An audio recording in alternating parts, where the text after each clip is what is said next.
আজ আমি আপনাদের সাথে মনোহরা মিষ্টির রেসিপি শেয়ার করব।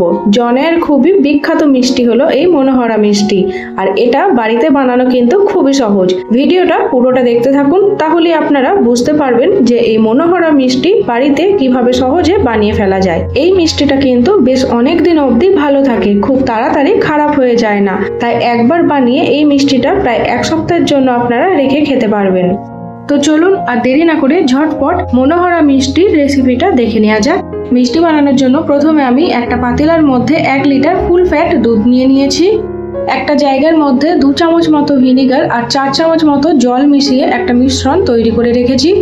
এইবার দুধ ফুটে আসলে ভিনিগারের মিশ্রণটা অল্প অল্প করে এই দুধের মধ্যে ঢেলে দিচ্ছি, যাতে ছানাটা খুব ভালো করে কেটে যায়। আপনাদের কাছে যদি ভিনিগার না থাকে সেক্ষেত্রে আপনারা লেবুর রস ব্যবহার করতে পারেন। দুধ ফুটে গেলে গ্যাসের ফ্লেমটা বন্ধ করার পরই ভিনিগারের মিশ্রণটা এই দুধের মধ্যে ঢেলে দেবেন, না হলে ছানাটা খুব বেশি শক্ত হয়ে যেতে পারে। মিষ্টি বানানোর জন্য ছানা কাটা হয়ে গেছে। এইবার ছানাটা আমি জল থেকে আলাদা করে নেব। তার জন্য একটা বড় বাটির ওপর ছাঁকনি রেখে দিয়েছি। ছাঁকনির ওপর একটা পরিষ্কার কাপড় নিয়ে নিয়েছি। এই পরিষ্কার কাপড়ের ওপর এক এক করে ছানাটা আমি দিয়ে দিচ্ছি। ছানাটা কিন্তু খুব ভালো করে 4-5 বার পরিষ্কার জল দিয়ে ধুয়ে নিতে হবে। ছানার মধ্যে যদি টক ভাব থেকে যায় সেক্ষেত্রে মিষ্টিটা কিন্তু ভালো করে তৈরি হবে না। দেখুন আমি কিন্তু বেশ অনেকবার জল দিয়ে পরিষ্কার করে ছানাটা ধুয়ে নিয়েছি। মিষ্টি বানানোর জন্য কিন্তু অবশ্যই ছানা থেকে পুরোপুরি জলটা ঝরিয়ে নিতে হবে। তাই ছানাটা কাপড়ের মধ্যে খুব ভালো করে মুড়ে রেখে দিচ্ছি, আর এর ওপর একটা ভারী জিনিস চাপা দিয়ে দিচ্ছি, যাতে ছানার মধ্যে থাকা এক্সট্রা জলটা এর চাপে বেরিয়ে আসে। এইভাবে 15 মিনিটের জন্য আমি রেখে দিচ্ছি। 15 মিনিট পর আমি এটা তুলে নিলাম। দেখতেই পাচ্ছেন ছানা থেকে কিন্তু পুরোপুরি জলটা ঝরে গেছে। আমার চ্যানেলটা যদি এখনো অবধি আপনারা সাবস্ক্রাইব না করে থাকেন তাহলে তাড়াতাড়ি সাবস্ক্রাইব করে নিন, আর এমন দারুণ টেস্টি রান্নার ভিডিও পেতে থাকুন। এই জল ঝরিয়ে রাখা ছানাটা আমি একটা বড় থালার মধ্যে নিয়ে নিয়েছি, আর তার মধ্যে দিয়ে দিলাম 1 চামচ মতো চিনি। চিনির সাথে এই ছানাটা কিন্তু খুব ভালো করে মেখে নিতে হবে। হাতের তালুর সাহায্যে ছানাটা কিন্তু বেশ ভালো করে ডলে ডলে মেখে নিতে হবে, যেন ছানাটা পুরোপুরি মসৃণ হয়ে যায়।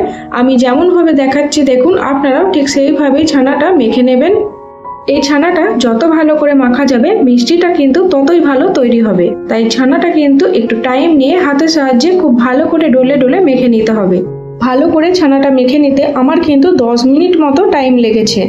দেখে বুঝতেই পারছেন যে ছানাটা কত মসৃণভাবে মাখা হয়ে গেছে।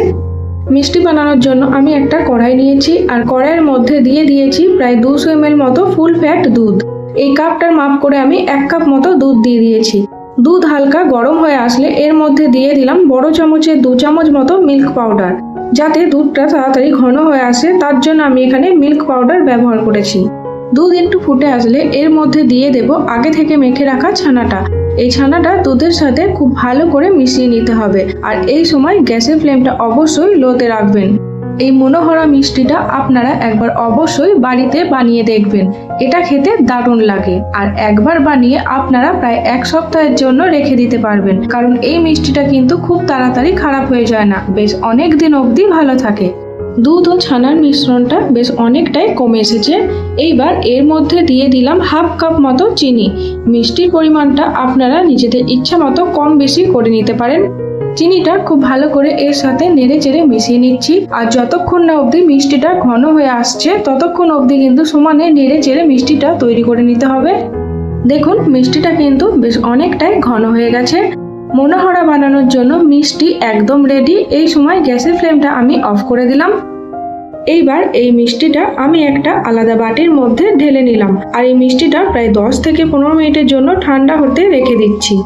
বাড়িতেই যদি আপনারা এমন দারুণ সুন্দর মিষ্টি খুব সহজভাবে বানিয়ে ফেলতে পারেন তাহলে আর দোকান থেকে কিনে আনার কোনো প্রয়োজনই পড়ে না। তাহলে এইবার আর দোকান থেকে কিনে না নিয়ে এসে বাড়িতেই আপনারা এই মনোহরা মিষ্টিটা তৈরি করে নিন।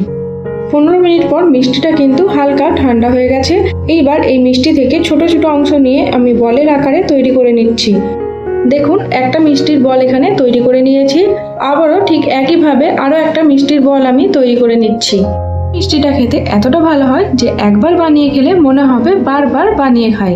ঠিক একইভাবে বাকি মিষ্টির বলগুলো আমি তৈরি করে নিয়েছি।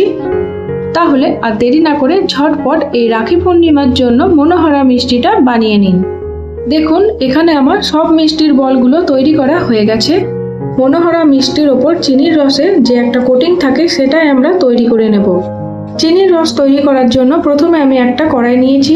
এই কড়াইয়ের মধ্যে দিয়ে দিলাম 1 কাপ মতো চিনি। যতটা পরিমাণ চিনি নিয়েছি তার অর্ধেক আমি জল দিয়ে দিলাম। জলের সাথে চিনিটা খুব ভালো করে মিশিয়ে নিতে হবে। মনোহরা মিষ্টির ওপর দেওয়ার জন্য খুব ঘন আর চটচটে একটা চিনির রস তৈরি করে নিতে হবে। চিনির রসটা কিন্তু খুব বেশি পাতলা করে দিলে চলবে না। খুব বেশি যদি পাতলা হয়ে যায় চিনির রসটা তাহলে দেখবেন মিষ্টির ওপর আর চিনির রসটা ধরছে না। দেখুন ঠিক এইরকমই একটা ঘন চিনির রস তৈরি করে নিতে হবে। এইবার এক একটা করে মিষ্টির বল এই চিনির রসের মধ্যে দিয়ে খুব ভালো করে চিনির রসটা মিষ্টির গায়ে লাগিয়ে নিচ্ছি। প্রায় 3-4 বার ধরে কিন্তু মিষ্টিটা এই চিনির রসের মধ্যে ডুবিয়ে নিতে হবে, না হলে মিষ্টির গায়ে যে চিনির রসের সাদা কোটিংটা আসে সেটা কিন্তু আর আসবে না। আমি যেমন ভাবে দেখাচ্ছি আপনারাও ঠিক সেইভাবেই তৈরি করে নেবেন।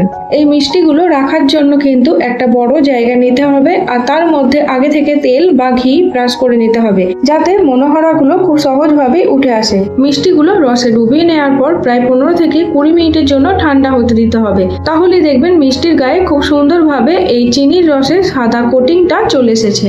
একটা মিষ্টি আমি ভেঙে আপনাদের দেখিয়ে দিচ্ছি। তো আমার এই মনোহরা মিষ্টির রেসিপিটি আপনাদের কেমন লাগলো অবশ্যই কমেন্ট বক্সে জানাবেন আর প্লিজ আমার চ্যানেলটা সাবস্ক্রাইব করবেন।